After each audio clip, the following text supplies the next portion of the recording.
Hey cuties, welcome back to my channel. So today's video is another post-workout video. I feel like I get most of my ideas lately when I'm working out because I'm clearing my head or someone comes and asks me a question while I'm lifting, and then I'm like, oh, I think this would be a good video idea. So I wrote them down so I didn't forget. Lifting and getting fit, whatever it is that you're trying to go for, it's not difficult to go and do exercise, lose weight, eat right, etc., etc. I mean, it can be challenging. I'm not saying it's easy, and you do have to put effort and overcome mental challenges and stuff like that, but it's not it's not rocket science, and I think sometimes some people make it seem like it is so. And so I'm going to talk about a few of the things that are popular, I guess you'd say, like misconceptions. There is some truth behind some of these, and I will explain what the truths may be, but at the end of the day, if you don't follow these things, it's not like your fitness, you should just throw it out the window, or it's not like you have to do these all the time or follow these to a T in order to see results. And I think that that's a huge problem in the fitness industry. Some coaches, some influencers make it seem like if you don't follow certain things, like it's not going to work for you, and that's not the case. You know, things work differently for different people. I always say fitness is unique to everybody because everybody's so different. So the first thing is eating food at night. So a lot of people say you shouldn't eat past 5, past 6, or a certain amount of hours before bed. I eat at night all the time, and I still see weight loss when I want to see it. I still see weight gain when I want to see it. It's all about calories in versus calories out, the thing I say in every one of my videos. The reason why people say you shouldn't eat food at night is because it spikes up insulin, and you are going to be resting for the next so-and-so amount of hours, and so that food that you consume, like the calories and stuff, are kind of just going to be sitting in your body. They're not really being released anywhere.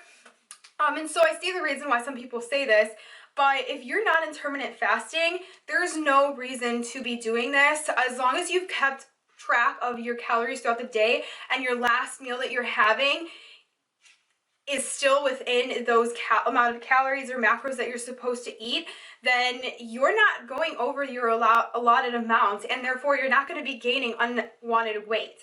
You know, so yeah, if you're eating at 12 and it's like a midnight snack that you didn't have on your plan, or you're not tracking calories, and so you're just having this extra meal, of course you're going to gain weight, but that's because it's extra calories, not so much because of the time. Second thing, that there are certain protein powders that are good and certain protein powders that are bad. I feel like this is more popular with women, but yeah, there's no such thing as that. I've made a video in the past. You can go down and look. I can link it in my bio or in the description about different types of protein powders and what they do. You know, there's whey, there's pea, there's vegan, there's all different types. But as far as there being a bad and a good, there's not a bad and a good. The only ones that are bad, that most people say are bad, would be the mass gainers, and those are clearly labeled. You can see on the packaging it says mass gainer. If your protein powder doesn't say that, it's most likely still a good protein powder. I'm not saying the mass gainers are bad, but they're just meant for you to gain weight. If you're taking protein powder, you can always, I always suggest looking at the nutrition label. If you're trying to maintain or lose, not to have a super high caloric protein powder, meaning make sure like the carbs are no higher than like 13 carbs, I'd say, and like maybe like 6 fats. I always try to stay way under that, but just depends on your allotted macros and calories for the day. So yeah, look at that. But there are no good and bad protein powders. Another thing that I think makes it kind of difficult when it comes to fitness is separate products made for women and men. So things like testosterone pills and stuff like that, like I understand that there's some for men and some for women. Not that they have testosterone pills for women, but like products like that, I understand when they label them specifically different. But things like pre-workout, protein powder, BCAAs, when they have for women on there, they have a cute little pink label. That's all just marketing. There's no product, like there's no difference between a protein powder for women and a protein powder for men. Maybe the only difference that some companies might have is the one for women might be very, very low calorie, so it has like less carbs and less fats. But even so, I would always read the label. But yeah, I feel like this is very confusing for people because a lot of women come up and they think that they need to buy the one that says for women, when in reality you can buy the same one that a guy is taking, and it's literally the exact same thing. So don't fall for that.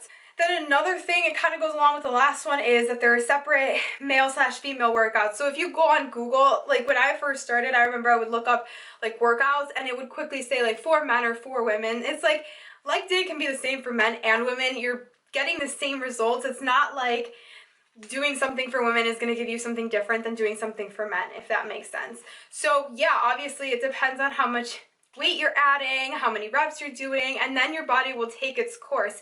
But if you're a woman, you're going to keep your feminine body, and if you're a man, you're going to keep your male body looking the same. You're not going to turn into a man just because you're doing the same workouts that a guy would do. A lunge is a lunge, a squat is a squat, chest press is chest press. Like, there's no difference in these exercises. The only difference is, like I said, reps, weight, and if you're obviously taking any type of like steroid or any enhancer, then obviously you're going to see a difference. But if you're not trying to eat a ton, if you're not bulking up and taking mass gainers and stuff like that as a woman, you do the same workouts that a man does and you're going to get the results that you want. Just work out for the body that you want. So the next one is that food consumption has to be after lifting. So it's like you have an allotted like 30 minutes after lifting and you have to get in a protein shake or you have to get in your meal or else you're going to miss your gains.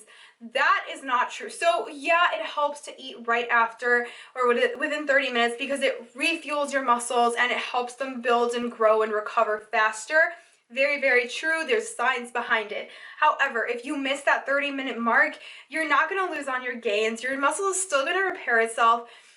You're still going to be okay. Again, it's calories in versus calories out. So it's not like the calories that you eat right after just disappear completely or they magically add like an inch of muscle to your body.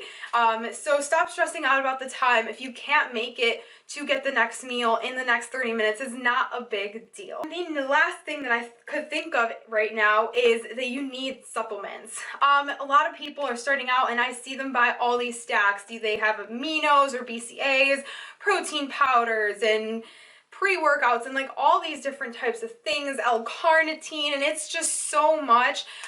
It's so expensive. That's an easy like $150 stack a month, if not more, and it's very, very unnecessary. Supplements can help, but they're there to supply you with help. They're not there to do the work, and at the end of the day, I barely ever take supplements. I go through phases where I might take BCAAs or I might take some creatine, but for the most part, I'm usually all I take will be protein powder, and I even don't really take much of that. But yeah, it's not necessary to take any of these products. If you have the money and you want to, go ahead, but it's not necessary. The number one thing is you putting in the work and with your nutrition and your workouts. Supplements come as an extra, and if you want me to explain what different supplements do, which actually I probably will do that, I'm gonna write it down now, but yeah, supplements are not needed to do great things in the fitness industry.